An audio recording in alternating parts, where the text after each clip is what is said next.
Hello, everyone, and welcome to Sonic Comic Chaos. I am your host, Silver1. Joining me, as always, my co-host, Ian Waffles. Ian, say hi. Hello, everyone. How are you doing? Now, welcome to 2024, except probably not, because Sonic Prime, that one will probably come out before this. You excited for that, Ian? Don't placate me, Dad. What are we talking about today? We are here to talk about the time that Archie decided to adapt the Sonic Adventure games. Kind of. We're not going all the way. And by the way, by decide, he means a gun was pointed to their head and said, "You better fucking make this." yeah, there is that. Not all the way. We're talking about issues 79 through whatever 85. 85, including Super Special number 13, as well as 98, which is when they adapted SA2. Oh, yes. I suppose if we were going all the way, we would have also done like issue 2, 3 of Sonic Universe, but we will get there at a later time. So yes. But yeah, so before we hop into any of that, though, we have to return to our world famous segment. Ian, nice read your comments. So from the missing bits, 6375, blah blah, YouTube Studio app shows the ats, not the name, yada yada. We've been here before. One thing that is really strange about this arc is that when Sonic sees Mecha, he says something like, "No way, I was supposed to have defeated her." Even though in Return to Angel Island issue 140, when Eggman contacts Sonic and the Chaotix, you can see M in the background, which means Sonic did see M. So this is another case of Penders not reading other people's stuff. Now, in Pender's defense, I didn't remember that either. So fair enough. Yeah. Then from Jalen Cunningham 2012. This is off topic a lot, but I know you guys don't like IDW, and I agree, most of it is bad or boring, but there has been some good issues after the initial Surge arc. Like, there's 2 or 3 issues where the Chaotix are doing a mission for Knuckles. Knuckles and Amy hanging out, Silver does some cool stuff, and it's actually been fun. But I noticed this, the comic is actually good when Sonic isn't in it. If Sonic is in the arc, he actively ruins it because they keep bringing back the issue of him not killing and stuff like that. Sonic is actively worse after the initial Surge arc, and especially when she comes back in the last issue that came out recently. Literally, he's the title character, and he's the worst, which is so funny. Not asking you guys to read it again, but just wanted to give an update, lol. I mean, Ian, do you still keep up with IDW? Of course. I love torturing myself. Do you agree with? Do you agree with? So I would say that it's kind of like what you said, Ace, where you were like, I think because I was rewatching some of our videos, and I was watching the one where we talk about IDW, where you caught up, and you're like, I feel like this comic's just better when Sonic's not around. So you definitely would agree, I think, with that, because I think you'd probably enjoy this little section more. So I think that maybe after this year, maybe we should do another like IDW catch up. What do you think? Because actually, I think they're in the 60s now. They might get to 75 this year. So if that's the case, that would be like a nice milestone. Okay. Well, here's the thing. If we're going to do that, I should like start reading now, because we've got quite a backlog to get through. But alrighty, we can do that. Yeah, so we'll see. We'll try to get some extended thoughts. Yeah. Then from Ricky Bat, just found your channel by accident. Now I'm subscribed. Well, thank you. And then they said, "Oops, I commented, but I forgot he couldn't read." Ian, do you remember that bit? No, but I accept the insult with love. Anyway, and then hold on, there was one. Derp left a comment, but it was too long, so I didn't screenshot it. So now I have to go into the studio app to find it. But I do have to read it because Derp was the only one who responded to Ace's question of the day. So do I want to read this whole thing? You know what, Derp, I'll do it for you. All right. About the Metal Sonic question, I think my favorite would have to go to the OVA version. Even if it's brief, that version has so much uniqueness. I love how the theme song is essentially the character's thoughts as it learns more about the world from a living, almost organic sense, from being synced with Sonic, and decides in its last moments, for reasons we'll never know, but can only assume, decide to be a hero and save lives. I love that guy. Poor him. Oh yeah, no, the OVA Sonic's great. I never thought about that. Do you think that was intentional with Lookalike being Metal Sonic's thoughts? It's definitely supposed to be interpretive, I would say. So definitely. I mean, like, that whole song is about like their duality. So the idea of it kind of connecting to that character, I don't think that's like unwarranted to read into that because like it's playing in the movie like while they're fighting, and so you could attribute it to either. Yeah, well, in 2024, when I bring back Sonic Songs Deconstructed, I'll have to talk about that. I'll have to steal that. Yeah, I'm joking. That's never coming back. Don't get excited for that. Close second favorite would have to go to Heroes Metal Sonic. Reason why I specify Heroes is because he kind of died after that, as far as I'm concerned. Metal in that game had such an interesting characterization, almost having a kind of disorder, as he didn't even know what he was anymore, believing himself to be the real Sonic, whatever that means. I find the ideas that he grew up to have fears from being defeated by Sonic, actual emotions, so interesting, and I loathe that since that game, he had his rebellious individuality robbed from him. The robot that opposed his creator and stood on his own 2 feet to try and defeat the one that he was created to destroy, reduced to a mindless, subservient little weird sung figure for Eggman. It isn't the same Metal to me. I wish the franchise went elsewhere with him following Heroes. Yeah, I always thought that was the sun angle with Metal Sonic. I always thought was weird, and it's especially weird now because they gave Eggman an actual daughter. Actual daughter.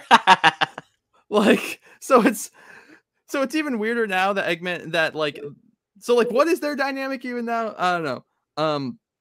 Don't know where it's exactly specified, but during Rivals or something, there was a bio thing or an article by Sega specifying that Metal had a chip implanted in his coding by Eggman to literally make him obey and do as Eggman pleases. And again, that makes me uncomfortable with the cutesy father-son thing they're pushing for him in recent media. Sorry for getting dark and humor at the end here. OVA Metal Sonic, love that guy. Precious thing, rest his soul. Well, I would say for the sweetness thing, like I think you're supposed to be aware that like it's like, oh, these two psychos. So I don't think it's necessarily supposed to be cute, but I do. There are people obviously who would look at that and be like, well, at least he loves Metal Sonic, and so like what Derp is trying to say is like it's like yeah, definitely. It also certainly doesn't help that again, Metal Sonic literally can't talk anymore. So it's more like a pet, if anything. Yeah, it's more like his dog. Yeah, which isn't great. I've always thought that you could do a lot of interesting stuff with Metal. I've always thought you could make him like the Ultron of the Sonic universe, where it's like just this, where like you have him break away from Eggman, and then he's just like this cold, like genocidal, like unthinking, unfeeling robot. But now he just works with Eggman, and that's whatever. But now for Ace's question of the day, because I'm gonna keep doing this until you people answer it. I want to know, because we're talking about a game adaptation. What's your favorite Sonic game? Ian, what's your favorite Sonic game?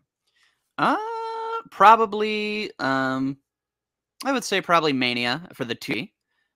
Just because like it kind of takes the kind of the level design that I really loved from CD, but like kind of refines it into something that's a lot more manageable. We have the exploration. It has like a lot of the best zones from the previous games, but they actually basically make them feel like completely different zones. It's just full of a lot of like love and just like energy and like charm. So I really love that game. And then for 3D, my favorite's Adventure. Don't give a shit about the story like at all. Could not care less. But I think the aesthetic of it is just gorgeous. And it just has like that perfect, like a lot of those older games, like the blockiness of it. Has kind of morphed over time into its own aesthetic that people really like, and I think Adventure really has that down perfectly, along with like an incredible soundtrack. So Adventure, and it has really fun gameplay for at least half of its characters. But I usually just play Sonic, so it doesn't really matter in that case. And he has like 12 levels, so that's perfectly fine for me. So no, I really really love Adventure and Mania. 06 boys, rise up. Yeah, you all know I love Sonic 06. I think it's a great game. You're all mean. Anyway. Okay. Shall we begin? We shall. Ian? All right. Sonic the Hedgehog, number 79. This actually picks up right where our last throwback episode left off. We accidentally continued. Don't expect that to be a thing. Forgot to pull up my notes. Fuck, we're floundering. Born on an island in the heavens. Find your notes. I can't sing.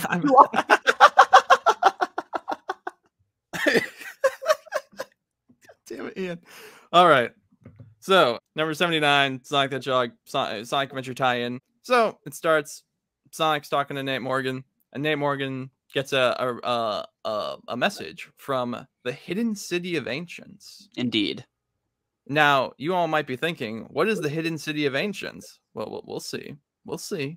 But so, then Max is sad about his dying wife. Anyway, we'll come back to that later. And so Sonic's like, well, I guess I gotta go to the Hidden City of Ancients, but his friends are all going to join him. And Sonic goes like, whoa, waking and bacon. And he also goes, whoa, Amy Rose, Bunny Rabbit, Princess Sally Acorn, Miles Tails Prower, and Antoine de Couliet. I have all of your legal names, bitch, and I'm gonna steal your identity. What? Maybe. Do you think maybe there was some effort makes? They were like, well, this is a tie-in to Sonic Adventure, I guess. Absolutely. So they were like, we want to get you to know all the characters. Also, I just realized on the cover, Amy's using a Chaos Emerald. That's not what happens in the book. That would spoil what actually happens in the book. And as we all know, comic covers need to lie. Fair enough. So then Amy's like, hey, can I come too? And they're like, you're small. You can't come. She's like, but like Tails is small. And they're like, but shut up. And he's like, not from this side, I'm not. Yep. But so basically, the King Acorn is talking to Elias, and he's like, hey, your mom is about to be dead as fuck. So sorry about that. And Elias is like, but what if she isn't? So he goes to get the Ring of Acorns. So okay. They've been fighting this war, and they've been rebuilt. Before that, they were trying to rebuild the city. And they just never thought to get the magical wish-granting ring to maybe help them with that. To be fair, magic rings in general can grant world-altering wishes, and they also never thought of that. So, oopsies. Yeah, but so thankfully, Flynn, like the way he goes about this, because magic rings still exist for the rest of the series, is he's like, when people touch it, everyone has like a different affinity, and it's like fucking magic. So, like sometimes it doesn't work. Yeah, it's the only way. It's the only way you can do it. Yeah, and then we have these really weirdly drawn women lusting after Elias. Absolutely. I am almost positive they are all references to something. They must be. They look so weird. Yeah. But so then Amy goes, but then he goes to get the ring, but we find out Amy has the ring. Oh no. Oh no. Oh no. And then God damn it, Ian. Appropriate. Because next we find Knuckles. Knuckles. It's that guy. And what I love is, so in the original game, you can excuse it because Chaos literally comes out of the Master Emerald. I think. He does, right? Yeah. But in this, he doesn't. So Knuckles does just suck at his job and let this big water monster destroy the Master Emerald. Well, no, that doesn't happen at all, though. Well, I mean, it does. It just doesn't happen the exact way it happens in this weird dream sequence. No. What I mean is that like Chaos isn't the one to like come out of the Master Emerald and like break it. Well, fair enough. Point simply being, the Master Emerald gets broken and Knuckles didn't do shit about it. To be fair, his dads were on duty, so fuck them, actually.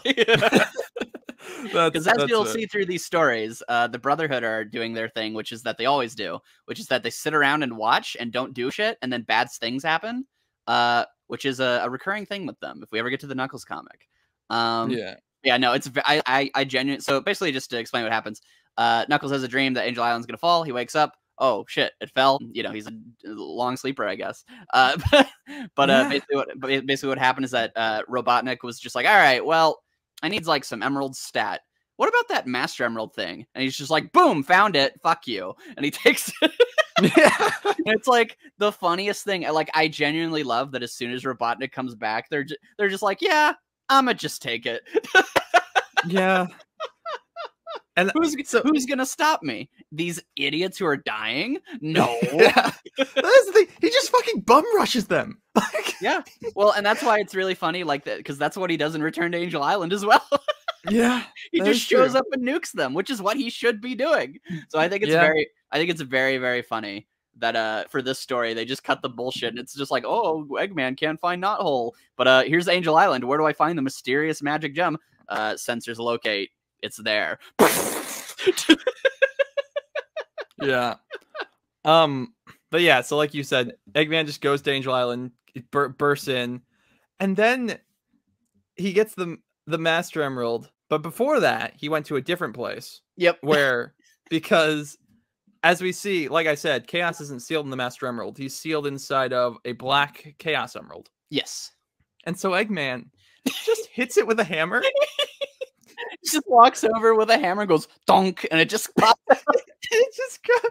By the way, I want to remind you, because again, I legitimately like, I say like I love like Eggman coming in and wrecking everything. Let's go over the other stuff he does. So they go to like the mysterious cat country, and he's just like, all right, let's bulldoze this shit. And then we watch as like Robians that he like got just get crushed under the rubble and murdered. He's like, whatever. Then he breaks the emerald. Chaos escapes, and he's like, all right, what's everyone else doing? Oh, the Master Emerald? That would be handy. Boom, boom, boom, boom, boom. Fucking blows everything up, attacks all of the army. No one can stop him.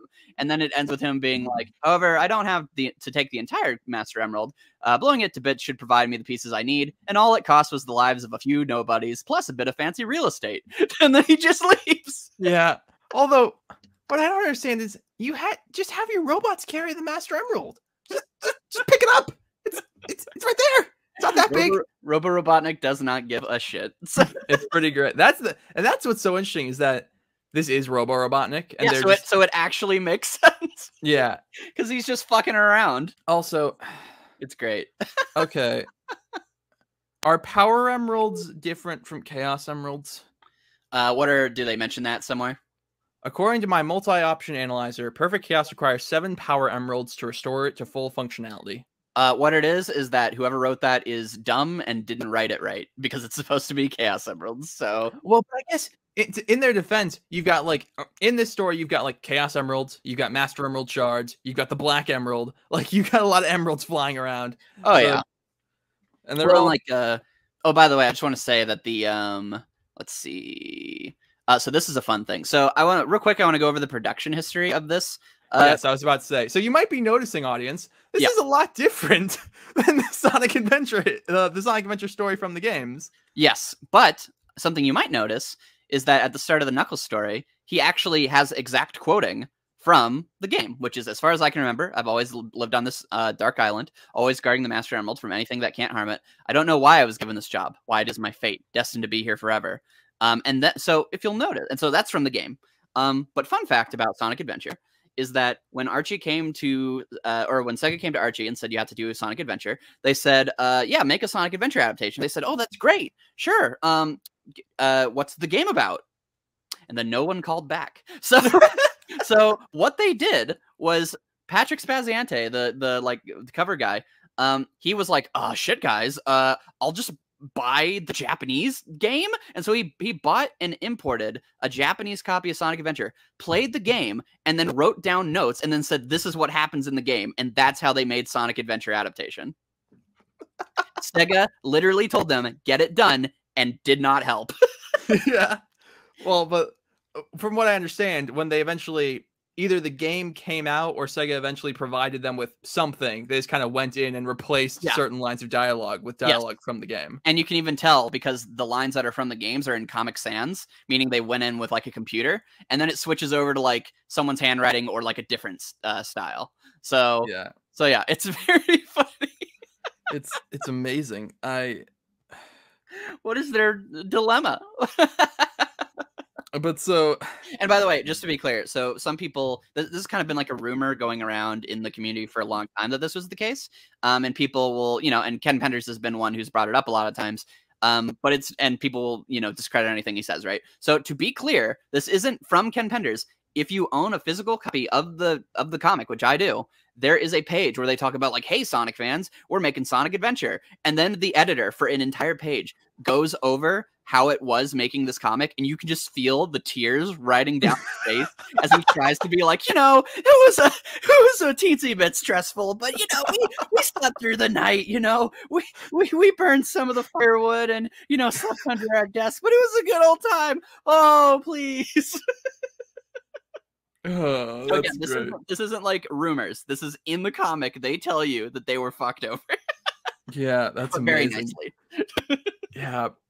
Like you said, Eggman breaks in there, breaks the Master Emerald, Island falls, and it doesn't just because in Sonic Adventure, it just kind of like plops down. Here, it fucking like careens into the ocean on its side. I know. I love how destructive Eggman is. It's great. He just fucks them all over immediately. Yeah. Well, and by the way, there's like a cool like double page spread depicting it, and it looks gorgeous because like it's Stephen Butler, and so it's got like the harsh black like coloring, like it's a comic, like it's a superhero comic, you know, like the older ones. So just like you can like feel the impact, and it looks great.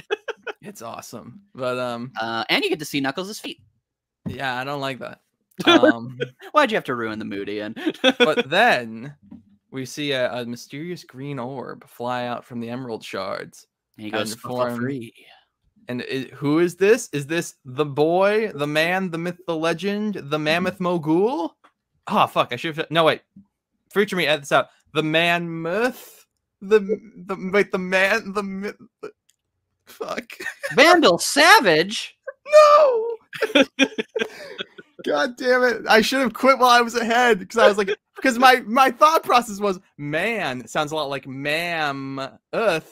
So I'll say man, but that was right, like, wait, let's sounds a lot like myth. So no, Ian, I can't. I also want to point out, by the way, that this is like almost like either the day or the next day after Robo Robotnik came back. So I love that on day 2, like day 1, he was like, I'm going to kill Sonic and all his friends and take back my city and like regain my place. All right, what do I do on day 2? Sink the Angel Island? Fuck yeah. And then he just... Yeah. Anyway, Mammoth Mogul doesn't come back for the rest of this. No, that's not important. How mad, Ian, how mad would you be if like Supersonic's fighting Perfect Chaos and then like there's a blast that it pans over and Mammoth Mogul has come to save the day? No, who cares what I feel? What if you were like a child reading that and you're like, oh my gosh, guys, I get to read, because like some of these covers look fucking cool. So like you see like Supersonic and Knuckles about to face off against Perfect Chaos. You pick it up and it's like, oh my gosh, this is gonna be great. And then just a mammoth shows up in a suit and he's like, well, if it isn't the stupid kitties. Oh, anyway, we didn't wrap up the Tales from the Great War story in our last throwback episode. Yeah, might as well do it now. So we can do it now. So basically, Bernie's like, yeah, so Chuck was real sad after he roboticized his brother. So he didn't do anything. And so then I went to the lab to see like what my husband was doing. And then it turned out that Robotnik was like using him as a slave. And so I was like, that's not cool. And so then she gets turned into a robot. And the process is horrifying. Like it's pretty like the way it's depicted is like it's great. Well, like I said, I really like the Tales of the Great War because again, like the world of Archie, like you know how you'll read a story and like or like a kid's show, right? And it's like, ooh, when you really think about it, that's really dark, right? But you know, obviously, like since it's a kid's story, they might not like show it, right? And it's like, you know, and so when they do show it, it kind of gives that oh fuck moment, right? So like we know that like this has been a war, people have been turned into mindless slaves. You know, Sonic, you know, all these things, but to actually like see it happen and like see like the fear and the panic and like the way it goes down is like Sonic's mom is looking for her husband. He's being used as a slave. And then she's like, what are you doing, Robotnik? And Sonic's dad is the one to push her into the roboticizer. So it's like you get to see like a family in real time be like destroyed by Eggman. And it just makes him look really cool and really threatening. And it really sells that like this is a world where like really dark shit happens. But I don't think in like an edgy way, but I think in a way of like, it's like, no, we're actually going to show you like, this is a big deal, you know? So I really like it. Yeah, it's great. And then, so Chuck is like, damn it. And so then he adopts Sonic and Sonic. He sounds so disappointed. Well, it's like, I mean, I don't know, but yeah. He doesn't seem happy about it. No. But, and then Sonic's playing with a doll of himself for some reason. So that's the thing. Baby Sonic looks kind of dopey. Yeah, like look at him. Yeah, he definitely would be on ADHD meds to keep him calm. I was literally just reading Sonic Kids recently, and it is very funny that like the way Sonic is depicted is like a very like super hyperactive like child, where he's like, hey, let's go over here and do this. Hey, let's go over here and do this, and then they fall in like a hole, and he's like, that was fucking cool. And like while everyone else is trying to like pick themselves up, he's just like running around stalagmites. Yeah. So it is kind of fun. Yeah, but so then they're like, yep, well, that happened. And then something about there's some zip discs that they can't decode because Chuck was taken. This never comes back. We never find out. This never comes back. So oopsies, bye. That's great. All right. Well, moving on. The world's most way past cool comic, Sonic the Hedgehog, number 80. Sega Dreamcast, Sonic Adventure Time. So we see what happened to Amy. Remember Amy? That was like 20 minutes ago. We were talking about that. That's something that I'm not the most fond of in this, where it's like there'll be like 3 pages of a story, and then it'll cut to another story for like 10 pages, and then cut to another story for like 5 pages. And that's like, well, anyway, like yeah, it's very stop and start. Yeah. Well, and also like to get to the Amy thing, what do you think? Pretty good. What do you mean? Yeah, so Amy, you know, to re-clarify, since people, again, we had to jump all over the place. So Elias, you know, he wants to bring his mom back to life because she is definitely absolutely gonna die because they are running out of power, because they don't have, like, you know, they're in a fucking forest now. So Elias is like, wait, we can use the Ring of Acorns, which I did double check, by the way. They could not have used it before. Sonic got it on his world adventure, so they literally like just came back and they brought it. So they wouldn't have had it before. But either way, so they have the Ring of Acorns, which is like super duper powerful magic ring. And Elias is like, wait a sec, we can use the magic ring maybe to like heal mom. And so he goes to get it, and then Amy has the ring. And if we remember, Amy was very upset because she's like, I may be like 5, but I should be able to help out. Tails is like 6. He gets to do shit. And so Amy takes the ring, and the ring grants her the ability to be as old as Sonic. So she is now like 16 years old. But as they are quick to clarify, and they did not need to do this, you are still mentally a baby. So yeah. And also, she's like, she says, cool beans, but what about the Ring of Acorn? Are there any more wishes left? And then Elias goes, no, I'm afraid they're all used up. And again, I feel like I really need to say, how was Amy not tried for a war crime for this? She didn't know. Oh, no, okay. We have the super powerful mega wish granting ring. Maybe we could use that to, like, I don't know, get rid of the evil dictator? Like, I would say even using it on the mom is probably not the best use of it. But at least that's more excusable than, I really wish I were 10 years older.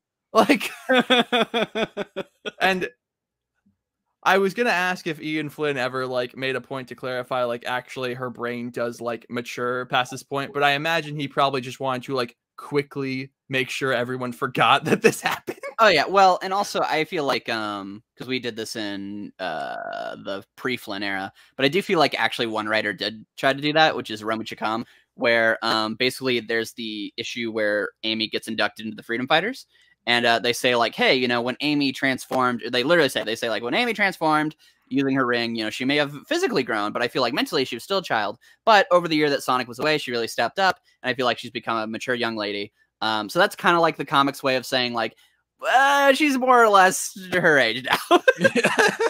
So I do appreciate that someone at least tried. But yeah, I think you're just not supposed to think about it at this point. You're definitely just not supposed to think about it. But yeah. Anyway, my first I forgive Amy. Ace does not. Comment down below. That's the Sonic Comic Chaos. Would you forgive Amy or Executor? I just looked at my first note for this issue is literally, no, seriously though, war crime. But by the way, so we're not gonna, like, since we're not gonna come back to this kind of like reading issue by issue, would you like to know what happens to Elias's mom?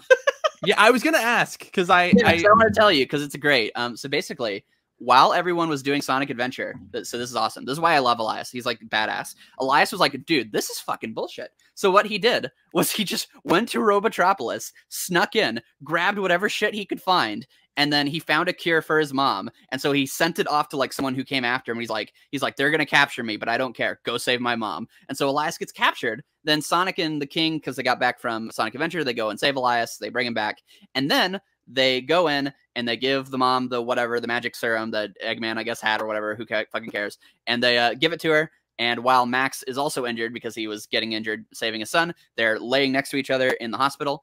And they're holding each other's hands. And then Alicia like squeezes the hand and they're like, oh my gosh, mom is awake. And then they have a nice little happy reunion. And Elias is great. And he saved his mom. The end. What a fucking badass. He's awesome. He's so cool. Anyway, they're like, well, I guess we have to bring Amy along now. Well, because originally they're like, no, Amy, you're still 5. You can't come. But then Nate Morgan. Nate Morgan is like, well, I would like to examine her, like to see what the effects the ring had on her. So And we should probably bring her. What? And then he doesn't do that. He does not do that. No. He just brought her so we could do Sonic Adventure. He just brought her so we could do Sonic. By the way, so I actually want to ask, because like it's easy to like poke fun at this. What would you have done to, because like, so Sega comes to you, they say do our game, and you Spaz comes to you and he says, okay, so Amy Rose looks like this now. What do you do to change that? Because I think that her little classic design definitely looks like younger than her older design. So would you just kind of have her just kind of change, be like, oh, I'm trying to redefine myself and look a little older, or like, what would you do to like change this? That's a very good question. How old is Amy? Is she like what, 10, 11? Like Amy is supposed to, like when we meet her, she's supposed to be like Tails' age, and Tails is like 6 or 7. That can't be right because he's 11 in the after the year time skip, so he's got to be like at least like 9 here. Oh yeah, I'm considering like early gag era is recontextualized later as like a fluctuating piece of time. So yeah, you're right. He's probably around like 8 now. Okay, so I was thinking of like when Amy first showed up is in that time frame. So I'm like, well, she might have been there with them for like a couple years or whatever. But yeah, she's probably around. So Tails is probably around like 8 or 9. Yeah. So what do you do to give Amy a more older physique? Because it's very obvious that she looks older, I would say. I was gonna say if she were like 11-ish here, like if she were like older, say it's like a I would have what?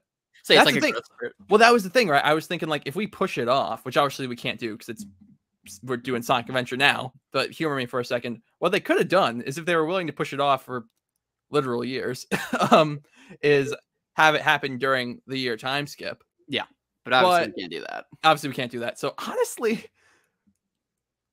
they might have done the best they could. Like, yeah, exactly. That's where. Well, okay, they did not do the best they could because they did not have to make Amy a war criminal. But that's true. Well, that was what I was gonna say. Her using magic to get older, I don't think is a dumb idea. No. But I do think clarifying that she's still a child is a bad idea, and I think making it like very important to this idea of like I'm going to save my dying mom. So yeah, to me, like I actually think the heart behind the idea is good, but I do think I just think the execution is what fucks it over. Well, yeah, because that's another part of the thing, right? It's like obviously like the dying mom thing is pretty problematic, but yeah, but Elias like fixed it, so whatever. Elias fixed it, so whatever.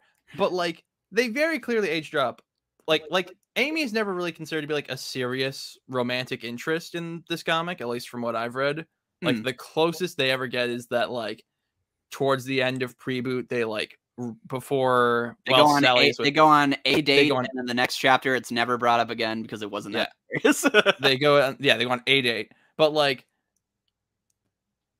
in some regard, and especially if you look at like what some writers had intended, she is meant to be like a romantic interest. Yeah, she's Minnie Mouse to Sonic's Mickey Mouse. Yeah, and so it's really fucking weird to hammer in the point that she is still mentally a child. Yeah, just say she's older, and like just say like because the reason they do this, right, is they're like because she's like now I can go on adventures, and obviously you don't really want the characters to be like yeah that checks out, but instead the way they probably should have framed it is like okay you might be older but you lack experience, so like it doesn't really matter, Yeah. But instead they're like no, you're still like mentally a child. Yeah, although I will say, the Ring of Acorns was nice enough to give her a new outfit because I imagine the old one would have been too small for her. And a hammer. Well, yeah, but we don't see that until later. I'm thinking of okay, no one's gonna care about this, but unrelated rant incoming. So in Sailor Moon, they do an episode where Sailor Moon and Chibi Moon they swap ages. Yeah. And the artists for that episode clearly had a very good time drawing the grown-up Chibi Moon in like tight children's clothes that didn't grow with her. And so I'm just trying to say, I'm very happy they didn't do that here. He's saying, arigato, thank you. Sure. Anyway, point being, she comes on the adventure. Yep. We're on the second issue, Ian. There's a lot to talk about. Like I knew this going in. Like there's a lot to talk. Like the adventure thing is like there's a lot of interesting stuff to talk about, even if like the story itself is very good. It's not great, actually. Yeah, we'll get to it, but it is a fascinating thing to talk about. Yeah, so then Sally goes and says goodbye to her mom, and there's a cute scene where she writes "I love you forever" in like the cold stuff on the thing. But little does she realize that to her mother, that's going to be backwards, so she's not going to be able to read it. I was literally going to say the same thing. Are we both heartless? Did we both? No, I at least heard that from someone else, so I was going to repeat what they said. So you're more heartless as that guy. But so Sonic says goodbye to his parents. Then there's a really cool drawing of him on page 4 where he ignores Mina.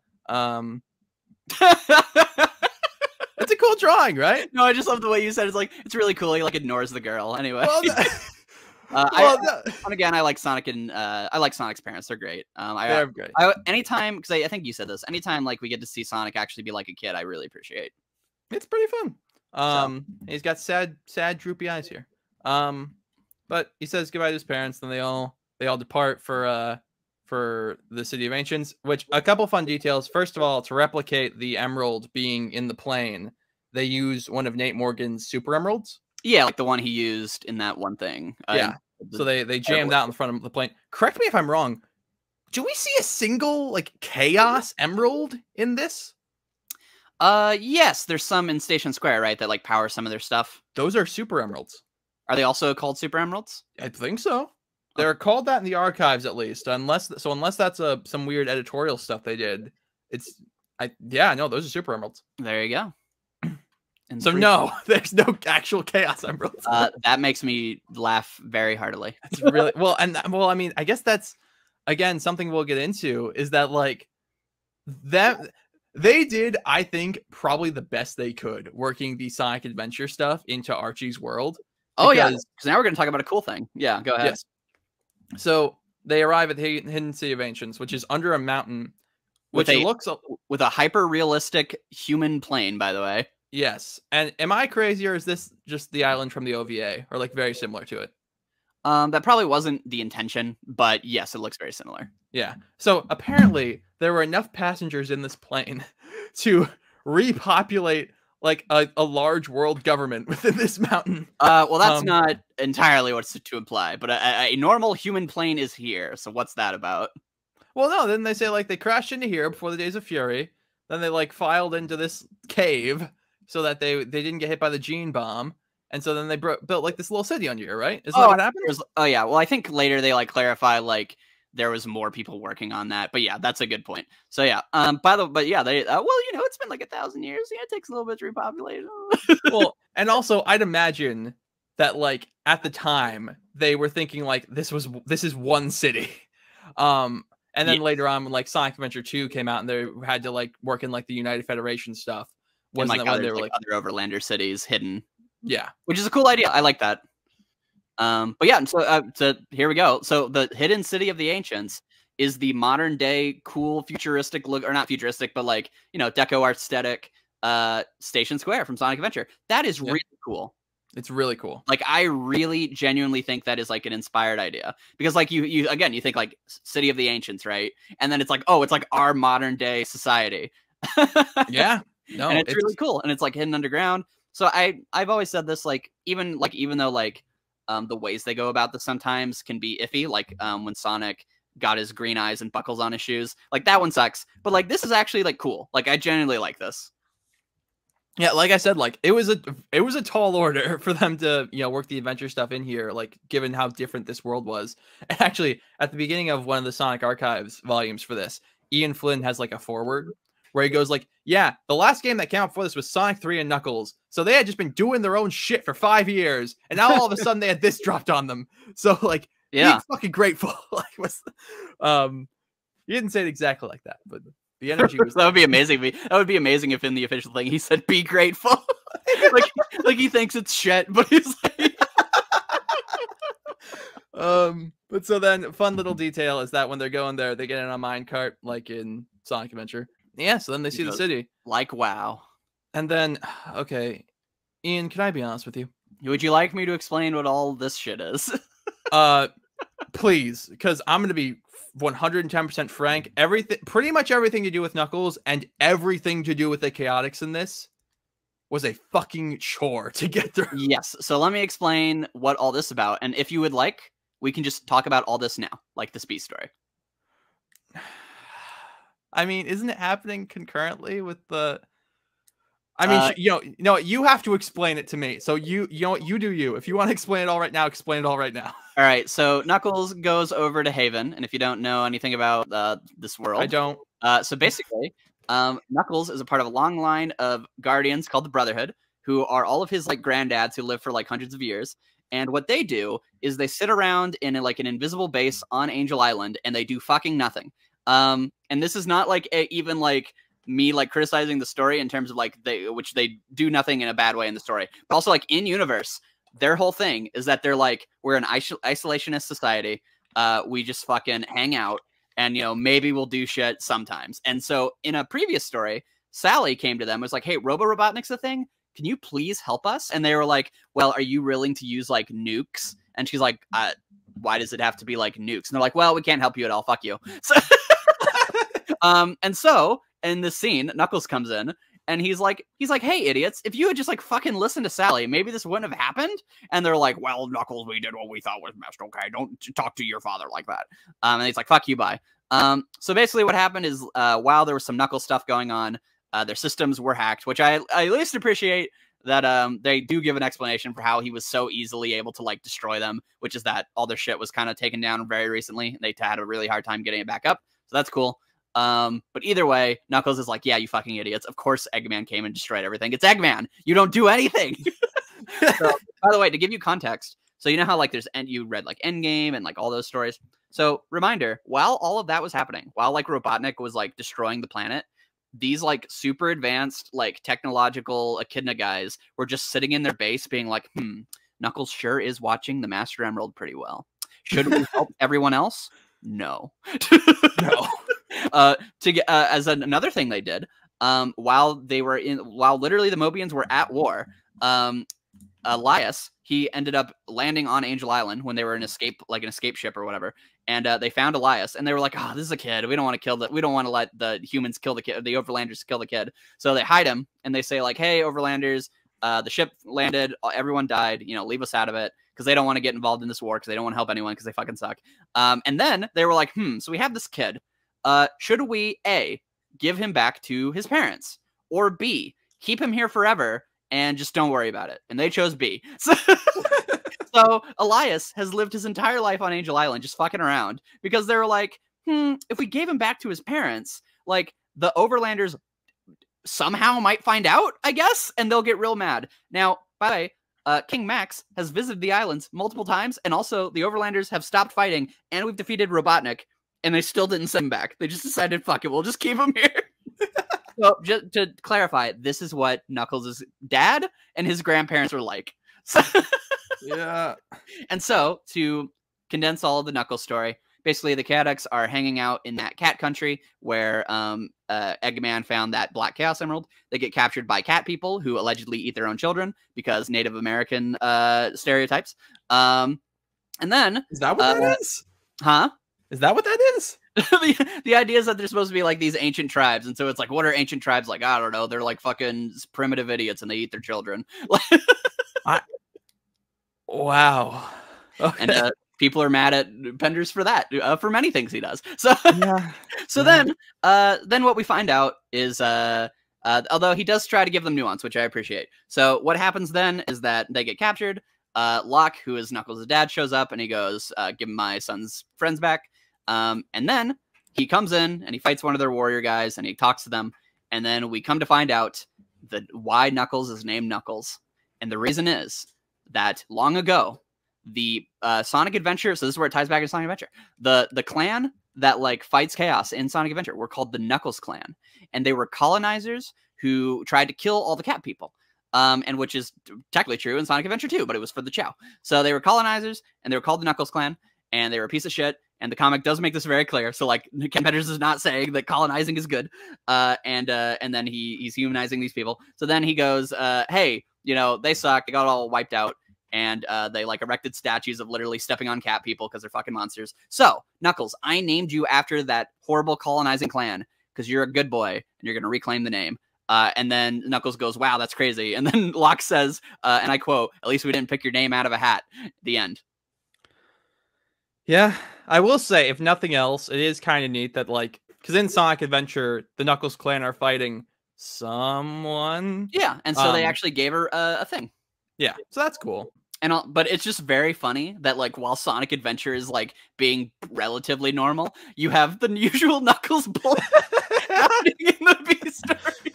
Yeah. Yeah. Oh, by the way, I just want to say, so why this is here is that the Knuckles comic just got canceled, and so Ken wanted to basically like keep his story going because Knuckles is gonna start being the B story. So he's like, oh, I'll just slot in my Nut story into the Sonic Adventure adaptation. So, what could go wrong? What could go wrong? Oh. So yeah, it's and again, like I actually think it's quite cool, the idea of like, it's like, oh yeah, we're gonna like reclaim the name Knuckles and blah blah blah. But it is so funny where it's like, oh, I love Knuckles from like Sonic 3 and like, you know, Sonic 06 and all these games. And then you go to Archie, it's like, oh yeah, Knuckles. By the way, did you know he's named after a group of colonizing cat murderers? Well, to be fair, that was still technically kind of true in the games. Was he named after them? Yeah, he was named after the Knuckles. They're called the Knuckles Clan in the games, I'm pretty sure. I thought that was just Chief Pakakamak. Is that how you say his name? Yeah, or something like that. Were they the Knuckles Clan? Because that's even funnier if that's true. I thought they were called the Knuckles Clan in the games. I don't know. Doesn't matter. But either way, so there you go. That's the lesson. You can do the narrating for the rest of this. Okay. I will say, it is interesting seeing the Chaotix in this. First of all, the Chaotix in this comprise of so okay, you know, the Chaotix, you know, you got like SBO and Vector and Julie Sue and Mighty. Where's Charmy? What's Oh, he's in his kingdom, right? Probably. Yeah. So yeah, and then you got Vector. He's with his wife. Yeah. Yeah. Yeah. That's a real thing, audience. He's not making that up. Yeah. Yeah, SBO gets kind of punked out in this story, though. He's the first one that gets captured. And then, okay, if we're just gonna wrap this up real quick. So they all get like kidnapped and put in like these like chains or whatever, right? If only we had a friend whose whole thing was that he was really fucking strong. He could break out of the chains. He's really tired, I guess.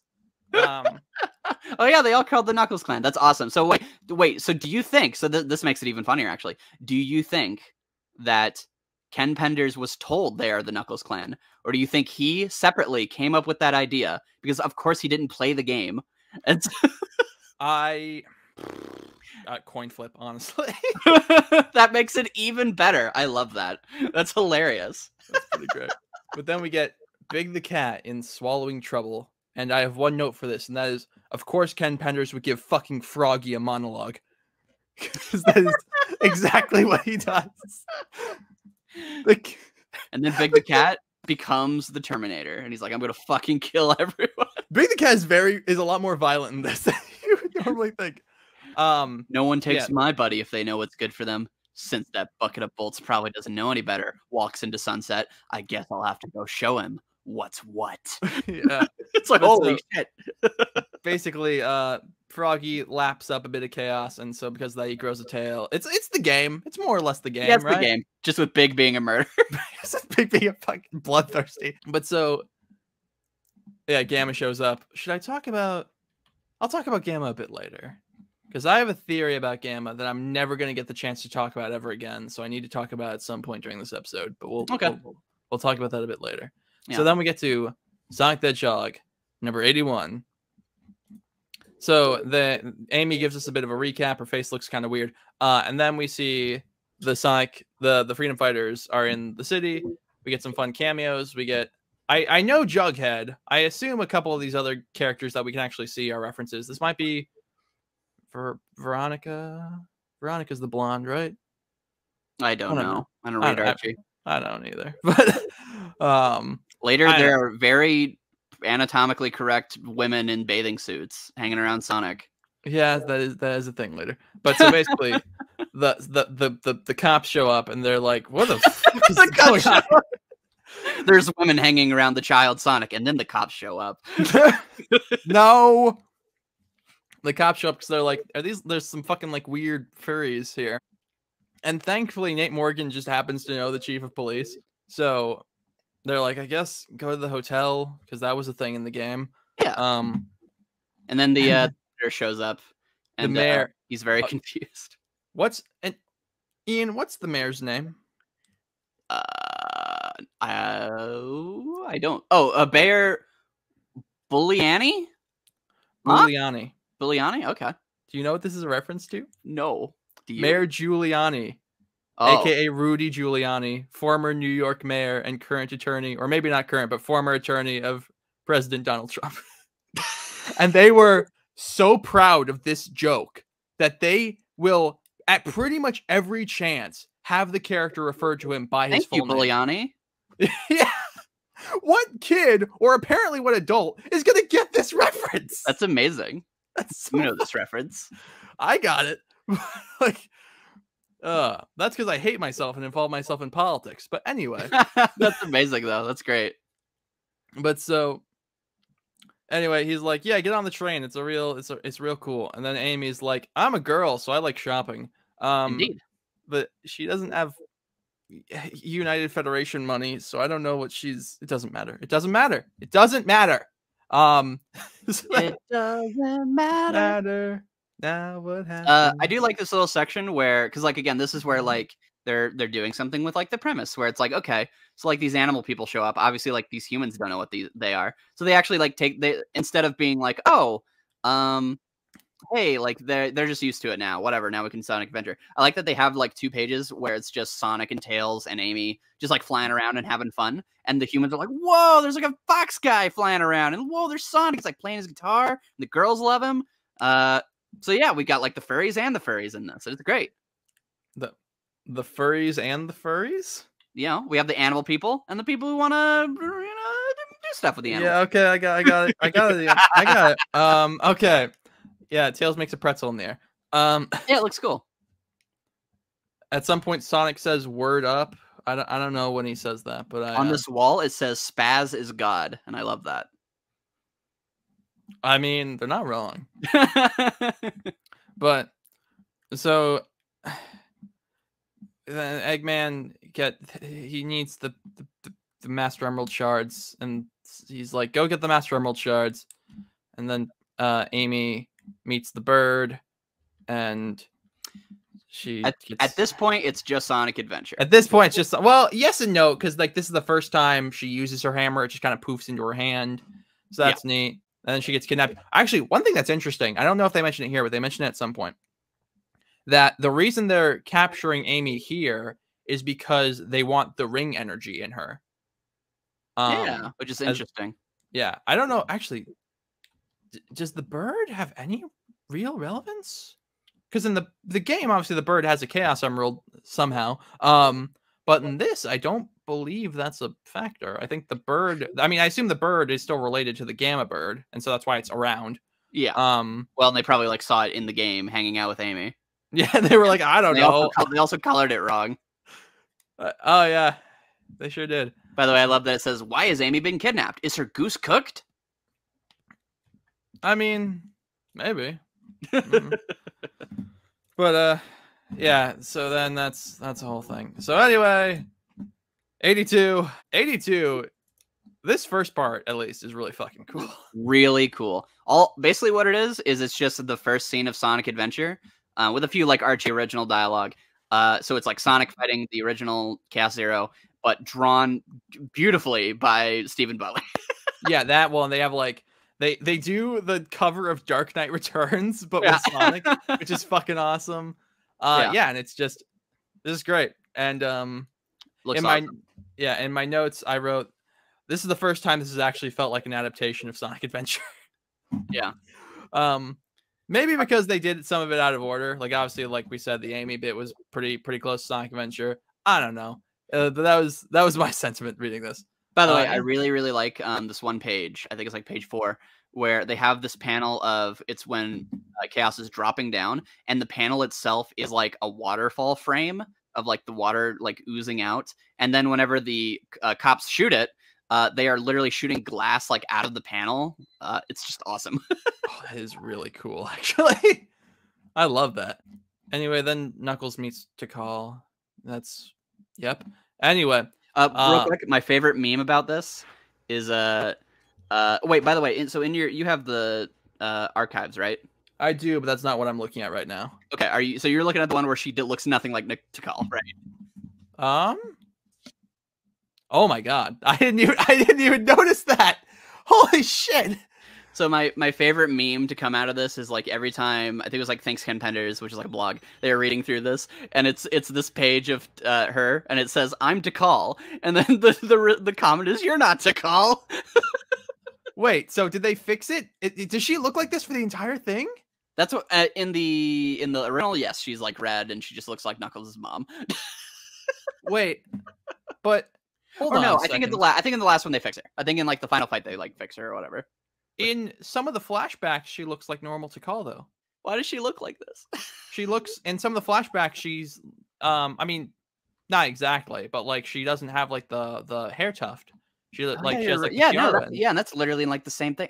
What is happening? The next page. What is happening? And then the page after that, she's weird again. What?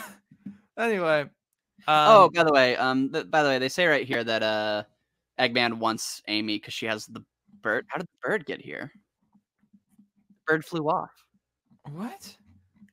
Wait, so they want Amy because she has the. So anyway, the E100, they bring Froggy and K. We never see the other E100 series robots after this, at least in this story. Because E102 brings the correct one, and so Robotnik's like, "Be gone, y'all." And so anyway, then okay. So here we have the Gamma story. E102 in Double Cross Circuits. Who wrote this? It doesn't say. It's pretty wordy, so it might be a Pender's story. Yeah, it seems like it. I will say though, Pendersisms totally work for this story. I really liked this this little story of like Gamma, like where it's all like him like gaining sentience and going through, and it all culminates obviously in when he meets Amy. And now, unlike the virgin game Gamma, who just pushes a button to free her, the Chad Archie Gamma just fucking rips the wall out. Rips it out. By the way, I do really like, or I think it's interesting though, that, and this is kind of a negative, which is that, so obviously like that's the last thing Amy ever does. So Amy's kind of role in the original game, or I think she may save Gamma. I think she may say like, don't fight him. But like she doesn't get like a little speech that helps Gamma like kind of like feel sentience, which if you're an Amy fan, that might suck. I could see. Yeah. But it is interesting to see it from like Gamma's point of view of like him kind of just figuring it out, just seeing like her being sad and kind of gaining that sentience. Amy has a long track record of having moments that are very important to her characterization replaced with other characters. So, I mean, I don't know why we would be surprised. True. Because fucking giving Chris Thorndike her speech from SA2 in Sonic X, or giving it to Sonic, I guess, in Archie, and I'm sure they're going to give it to the little fucking girl in Sonic Movie 3. I'm not going to get into this. I'm not. No, we're not in the future yet. We're not in the future yet. They're gonna give it to Tom. Oh god, dude, Anyway, he frees Amy and then he goes off to do his other shit. Okay, so is here where we switch over to? Here's where we switch over to Sonic Super Special. Which has a pretty dope cover, if I do say so myself. Oh yeah. The rest of the book, some of it leaves a bit to be desired.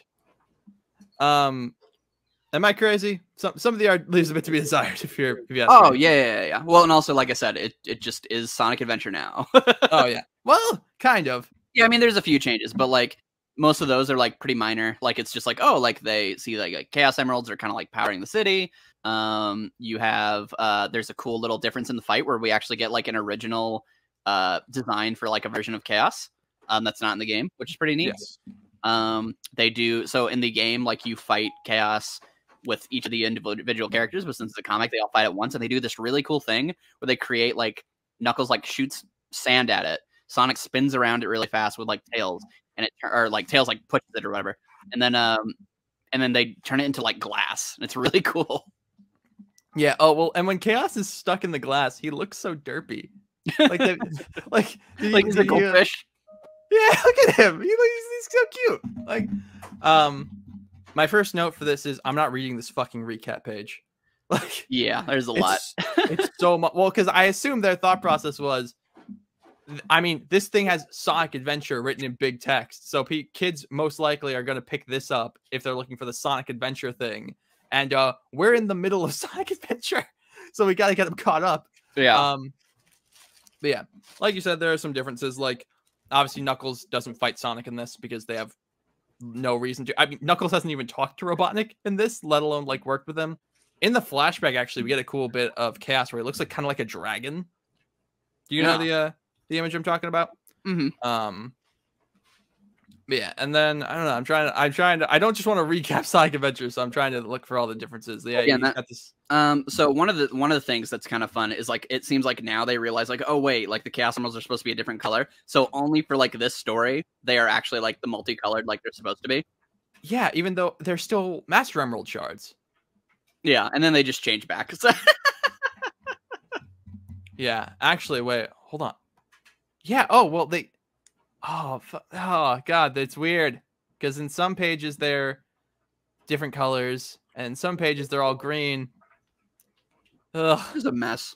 It's a mess. Well, also, wait, in Archie lore at this time, aren't they all green? They are all green. That's why I brought it up. Yeah, because the other Chaos Emeralds are on other planets. Nope. Anyway. Also, they call him Eggman here. I don't. This might be the first time, if I'm not mistaken. Apparently, I think someone commented that they call him Eggman in like some other story before this, but this is like the first time I think Sonic does. Yeah. So there you go. Yeah, and then you get on the egg carrier, and Big goes on the egg carrier, and I will say they have a bit of a fun twist on the exchange from the game, where there's the no landing gear.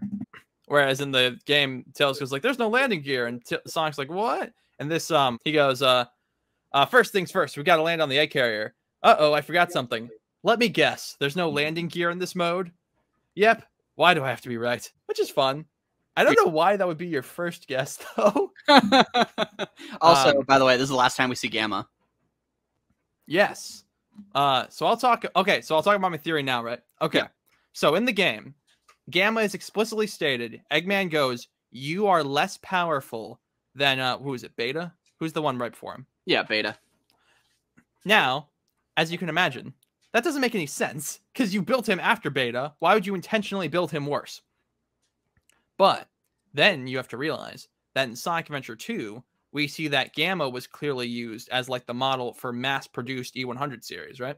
Yeah. So what I think Gamma is that he is the prototype of the mass-produced E100s. And so Eggman made him.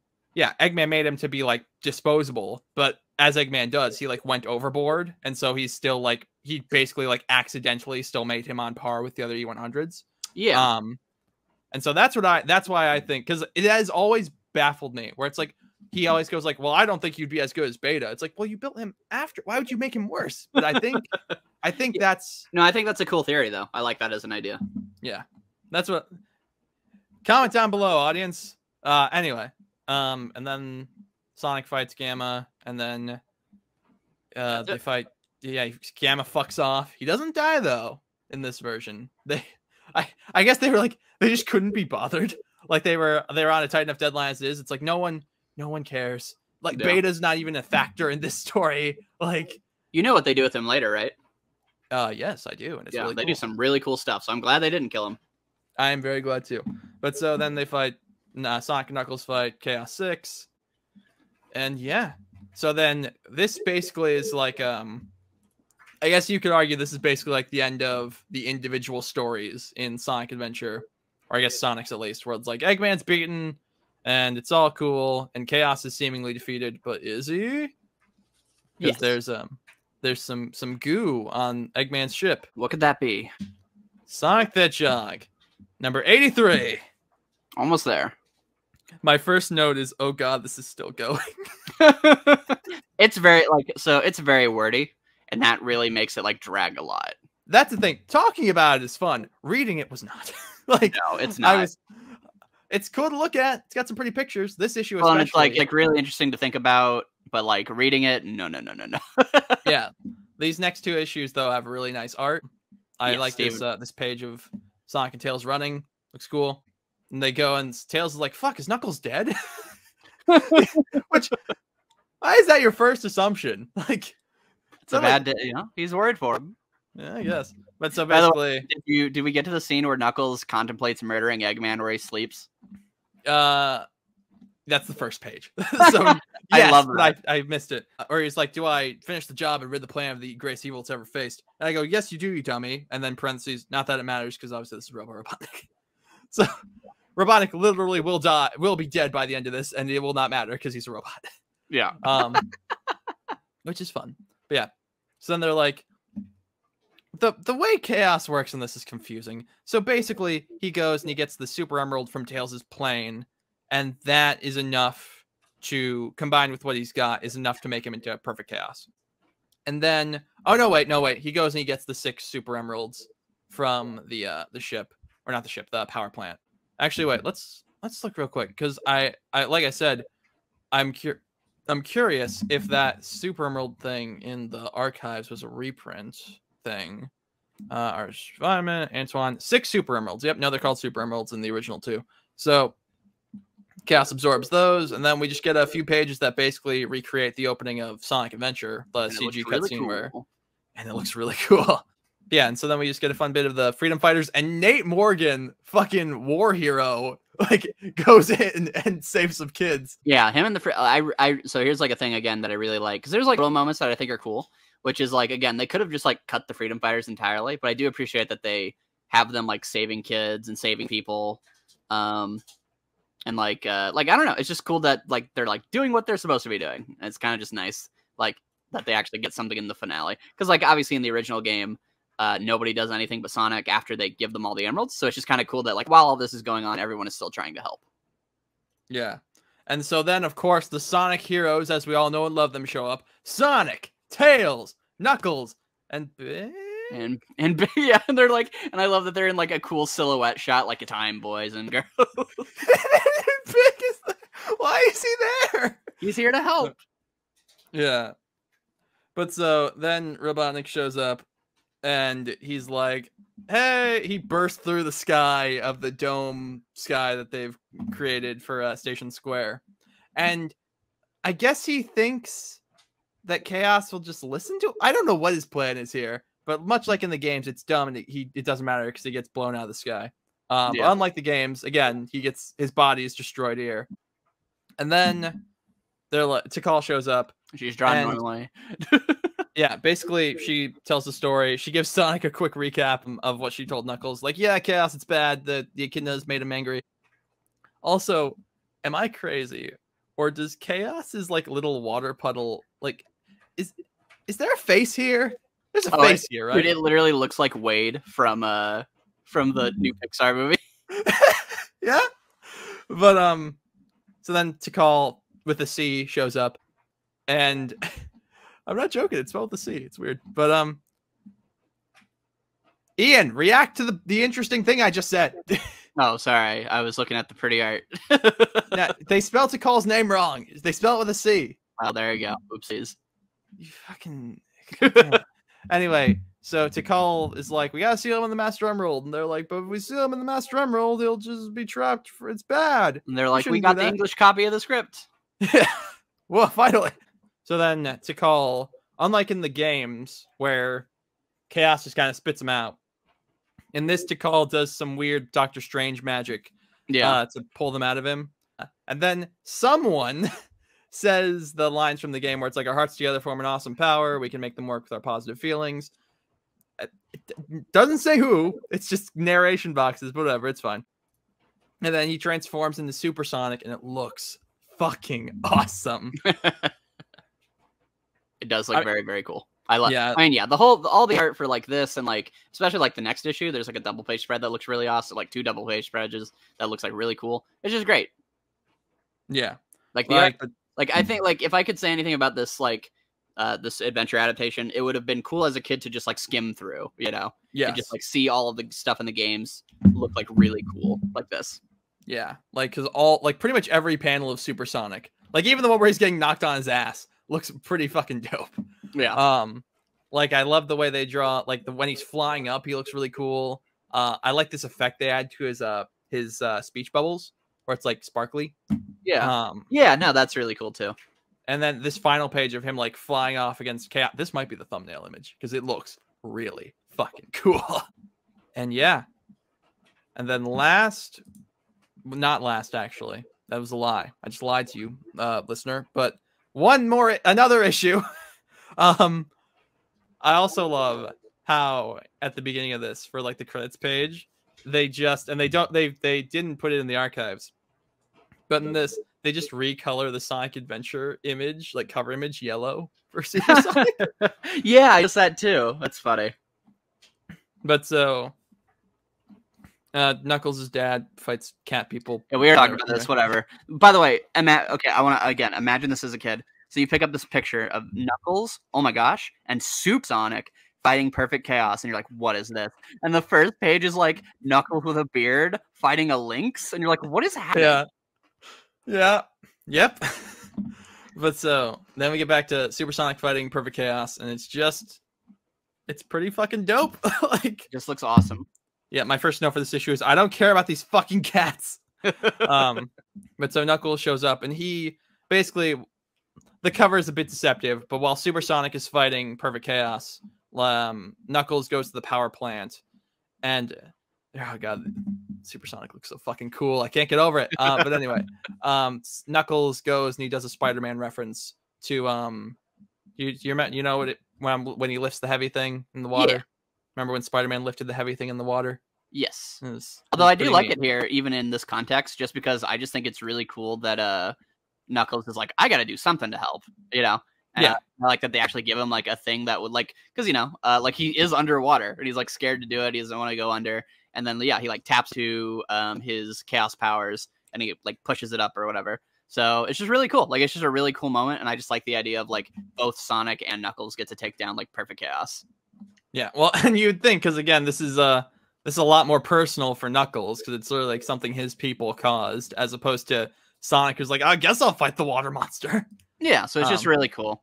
And like people say that like it's like, oh, Knuckles defeats Perfect Chaos, but they do establish that like he's wearing him down or whatever. And also like I just always took the final shot where he's being electrocuted and then Sonic is doing like an uppercut pose to just be like he delivered the no blow.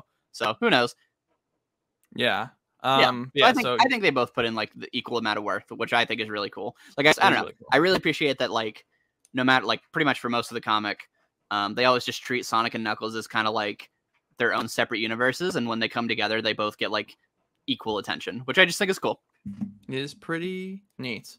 But so yeah, then Chaos bites down on these power lines that Knuckles was able to re-energize by lifting the heavy thing, and it shocks him back to normal, and it's cool. So much like in the games, Tikal and Chaos just fuck off. Yeah, they're like, bye. And even Sonic goes like, after all that, it's over? Doesn't seem right somehow. Like, it's like, just gonna leave? And I like the Knuckles like, what do you care? Yeah.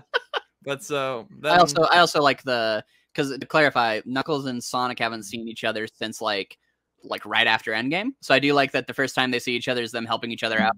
And Knuckles goes, what's the score? And Sonic goes, the good guys won. What else did you expect? Yeah.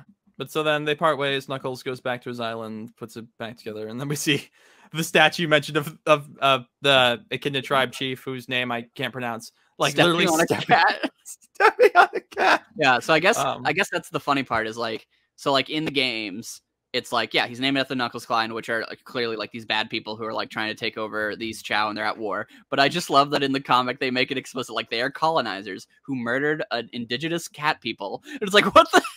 Yeah. And you are named after them, Knuckles. You're welcome. You're welcome. Redeem our name. And then Silver Sonic shows up at the end. There you go. I skimmed this issue. I did not read it. I have read it before, but it's like they fight. They were like, someone at Archie clearly went, "Hey, that's Silver Sonic in the tube, and Sonic Adventure looks pretty cool. Should we do something with that?" Yeah. They're like, "I guess." Hasta la vista, mista.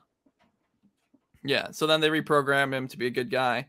But I am actually glad that I skimmed this because comes back. It's pretty important for the next thing we're going to talk about. But real quick before we talk about that.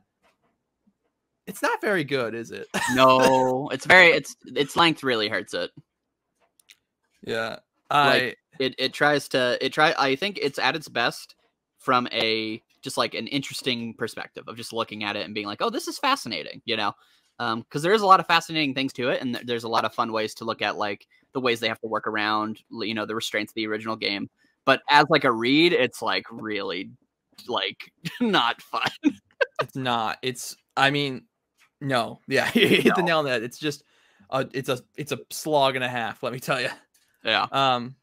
But we're not quite done, folks. No. Because there were 2 Sonic Adventure games, and you better believe that both of them got Archie adaptations. So that brings us to, we gotta skip ahead a bit to Sonic the Hedgehog number 98. Yeah, and clearly it's someone at Archie, when Sega came to them and said, "Can you do this?" They said, "Fuck you, no." And so they made one issue. I actually love this because this is the most fucking Archie Sonic way of doing a video game tie-in I've ever seen. All right. You don't like this issue? No, I was gonna say, like, go ahead. Yeah, I like it. First of all, cover's dope. I mean, the art just carries it all the way through. Oh, it's so good. So basically, they just said, Spaz, get off your ass and stop making covers, and draw the entire Sonic Adventure 2-1 opening scene, like the city escape. Draw that, and also draw a lead up where Sonic fights like a bunch of like cool like 80s looking anime guys. Steals other guns, and like it's awesome. It's so cool. Like, first of all, I like how Shadow, I can't explain it, but the way Shadow is drawn on this cover, he looks like the model from the game, right? Like the way his arms kind of splayed out. Like, yeah.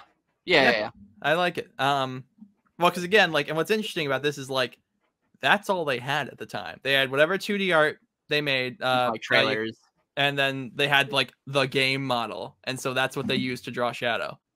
And you actually see very little of Shadow in this. But so basically, it picks up right after the SA1 adaptation. Silver Sonic's chasing Robotnik down, and Robotnik falls into a top secret little area. So is this where he finds Shadow, or does this lead him to where he finds Shadow? Shadow's right there in like a little pod.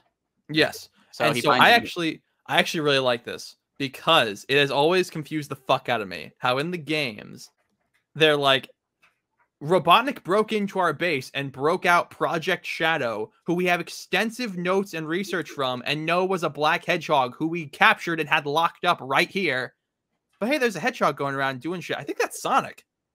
So I really like how in this it's like literally none of the like government people ever lay eyes on Shadow. And then when he gets jettisoned down to Earth, he just gets stuck like somewhere. And he's like sleeping until Robotnik finds him. So it closes up that little plot hole. Well, and also they at least do their due justice of like showing like the footage, and it's like very like kind of goofy, bad looking. So it's like you could maybe mistake it for Sonic. Whereas like when they have him like in high def looking, and it's Shadow, and they're just like, that's Sonic, obviously. Yeah.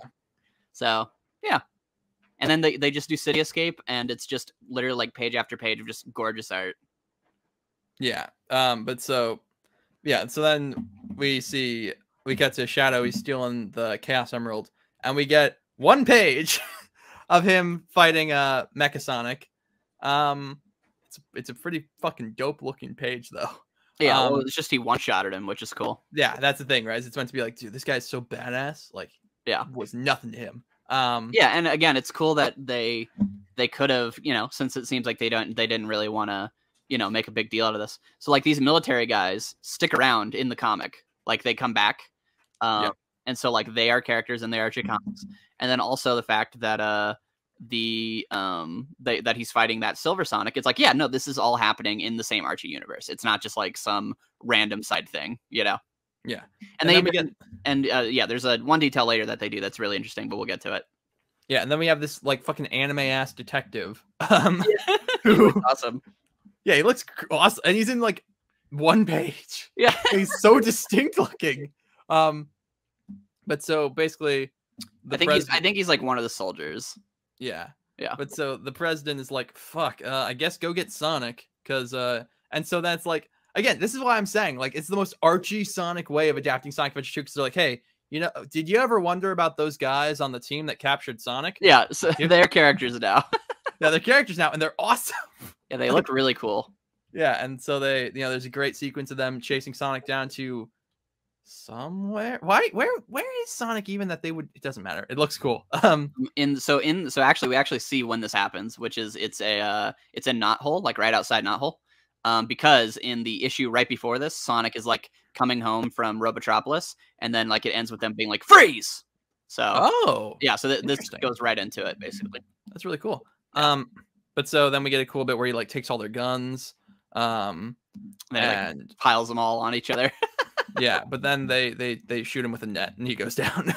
But yeah, and so then he breaks out, and like you said, they just do City Escape, and it looks really cool. It looks incredible. But if you want to know how it ends, listener, go buy Sonic Adventure 2 in stores now. Yeah, we're not adapting that shit. Yeah, except Ian. For people who maybe haven't listened to previous episodes, you want to tell them why that doesn't work? Yeah, so this is where it gets very funny. And the comic does account for this, but it doesn't count for you as the reader. So them telling you to go read, you know, Sonic Adventure 2. So in Archie right now, Knuckles, Tails, and Amy literally could not be in Sonic Adventure 2 because one, Tails is a magical clone created by Mammoth Mogul.